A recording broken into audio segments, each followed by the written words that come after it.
وسیله چې کوم ده خلکو دې له اختلافي مسله جوړه کړې ده ځکه زمونږ زمانه کې خلک بدعي وسیلې اختیاري او زمونږ په باره کې دا دروغ وای دا وابیان او پنځپیران دوی وسیلې نه مني چا ویل چې موږ نه منو ته ما سره ناست تا مانه تپوس کړې زه هغه وسیله منم چې کوم الله ویلي او داغه رسول محمد مصطفی صلی الله علیه وسلم او صحابونو ثابته ده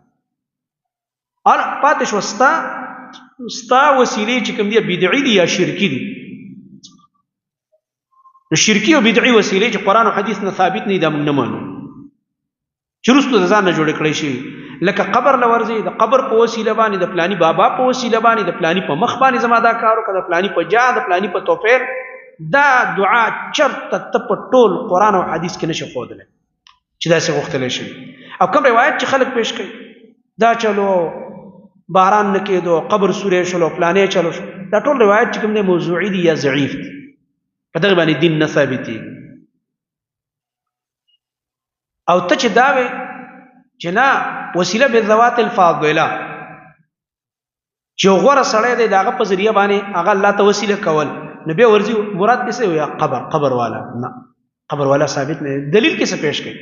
دلیل هغه حدیث پیش کړي ګور عمر رضی الله عنه چې باران نه کېد او استسقا د پاره راوت او د نبی علیہ السلام ترته ویل عباس رضی الله عنه ته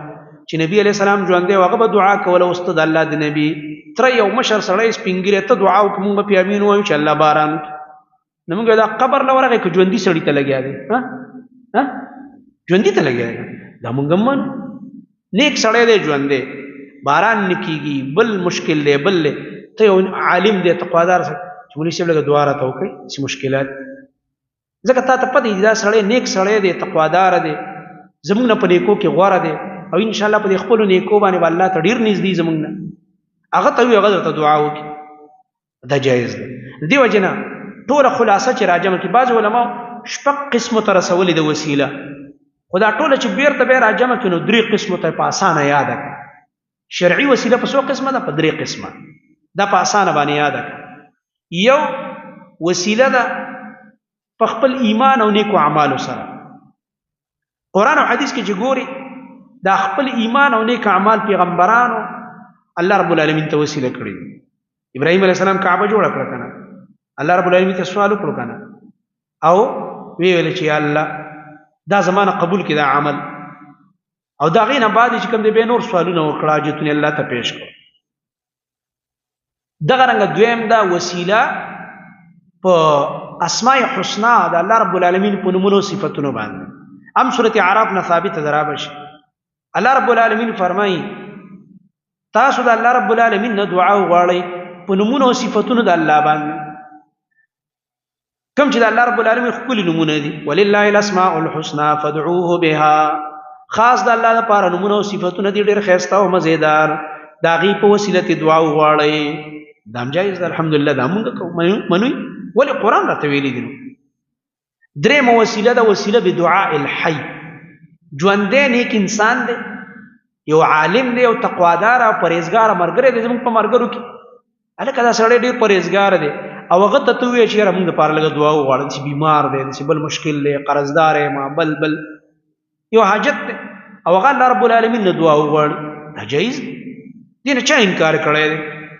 دا درې قسمه چې کوم دی دا وسیلې دي او دا الحمدلله قران او حديث نه ثابت دي موږ یې منو لکه هغه غار کې چې درې کسګیر شو نبی علیہ السلام چې قصه بیانې هغه الله ته څه پیش کړو باباګانی پیش هر یو خپل عمل پیش کړو کنه چې هغه ویل یا الله زما مور پلار سره ما احسان کوه بل ویل ما د بدکاری نه ځان وساتل بل ویل ما امانت او د پردې مال را سره د یو ورځ مزدوري او امانت مې کړل هغه به ډیر شوی ولې مې ورک هغه اعمال استخلاص شو کنه دعا وکړه الله خپل نیک عملي الله رب العالمین ته وسیله کې پیش کړ د دې نه مونږ انکار نه وکړ الحمدلله ناس یو الزام دی په مونږ الزامونه دی دروغ ویل څوک زموږ بارے کې د امامان نه مني څوک کوئی دعا نه مني څوک کوئی درود نه مني څوک کوئی خیرات نه مني مونږ راشه دا ټول درته زو خیمه د الله په فضل زبرته دي یو شي چل خیمه د الله په فضل چې زی منه مو کته مني هغه میر سمو الحق صاحب شیخ میر سمو الحق صاحب رحمه الله الله دې قبر د نور نه ډک هغه په ویل عجیب ده وي خلک زموږ په بارے کې وای چې دوی دعاګانې نه مني وای عجیب خبره ده چې دی تش هغه خپل بدعي دعاګانې کوي او زه هغه دعا کوم چې په قران کې راغلي ده الفاظ هم د قران وایم الله ویلي او زه هغه دعا کوم چې نبی علیہ السلام راته ویلي په مقبره تیرېږم د حدیث مطابق دعا وایم پیغمبر راته چې کور ته ننوځم د حدیث دعا وایم چې طعام ته کېنم دعا وایم چې مسجد ته راننوځم دعا وایم چې باروزم د حدیث دعا وایم نبی علیہ السلام راته چې کپڑے اچوم د لباس دعا وایم چې اودس وکم هغې نه بعد دعا ووایم چې اذان واورم هغې نه پس دعا ووایم نبی علیہ السلام دا دعا ووایه نو زه د هرې موقع دعا ویم او ما یاده کړې ده د نبي علیه السلام دعا زه دعا نه منم او ته چې خپل بدعي دعاګانې کوې نو ته یې منې عجیبه ده ته لکه دعا منونکی شوې چې خالي هغه خپل بدعي دعا امام سره یو ځای لاس اوچت کړه په مخې راږه به ته دعا منې او زه چې د هرې موقع الحمدلله د سنتو کې ثابته دعا د زه ویم او یاده کړې مې یم دا عمل هم پې کوم زه یې نه منم ناشنا خبر نه ده نو ټیک ده داسې به ووایو چې دا ستا جوړه شوې نه منم او د الله او د رسول والا منم ستا جوړه شوې نه منم تا چې کوم خپله طریقه جوړه کړې ده نو داسې یو الزاماتو نه ځان ساتل پکار دي په چا بهتانونه تړلي دي پکار